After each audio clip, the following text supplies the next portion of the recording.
Baik, bismillahirrahmanirrahim. Assalamualaikum warahmatullahi wabarakatuh.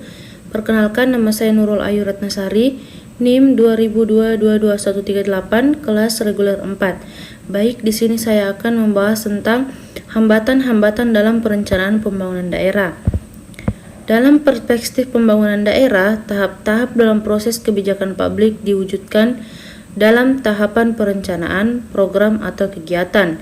Implementasi program atau kegiatan perencanaan pembangunan daerah sebagai sebuah kebijakan publik tidak terlepas dari permasalahan-permasalahan proses kebijakan publik. Paling tidak terdapat dua tahapan dalam proses yang kadang ditemui kendala permasalahan, yakni yang pertama, bagaimana tujuan pembangunan yang dicantumkan dalam visi dan misi kepala daerah dijabarkan dalam program kegiatan. Yang kedua, kendala dan permasalahan implementasi program kegiatan untuk mencapai tujuan pembangunan yang mengakibatkan terjadinya inkonsistensi antara perencanaan dan implementasinya. Kendala dan permasalahan tersebut di atas tidak terlepas dari bagaimana proses kebijakan publik dirumuskan dengan keterlibatan banyak pihak sesuai dengan kapasitas dan kepentingan masing-masing pihak. Proses kebijakan publik di daerah tidak terlepas dari kendala dan masalah, terutama distorsi-distorsi yang terjadi di dalam prosesnya. Hambatan-hambatan dalam perencanaan pembangunan daerah ada beberapa poin. Yang pertama, hambatan eksternal. Kegagalan implementasi belum tentu dikarenakan karena lemahnya kebijakan, namun bisa jadi karena faktor-faktor di luar organisasi. Seringkali antara lembaga perencanaan kebijakan dan lembaga teknis pelaksana kebijakan memiliki gap karena ketergantungan dengan pihak lain.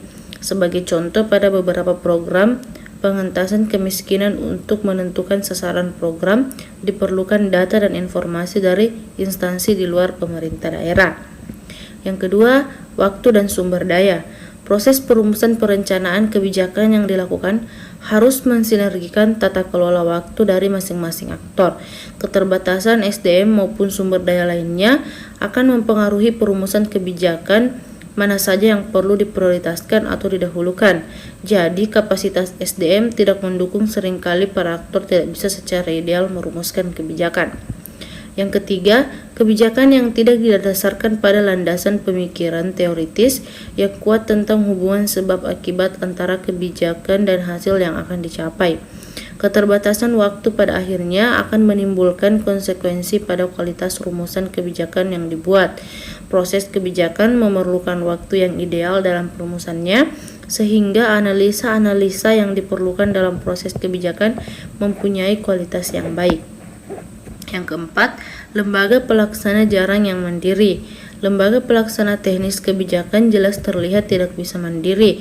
Intervensi dari pihak eksternal pelaksana teknis, keterbatasan waktu, keterbatasan data dan informasi membuat pelaksana akhirnya justru melaksanakan kepentingan pihak yang lebih dominan.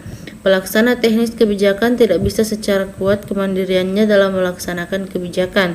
Padahal seharusnya jika menyangkut sasaran dari kebijakan, tentunya lembaga pelaksana teknis yang memiliki dasar pengetahuan yang paling dominan.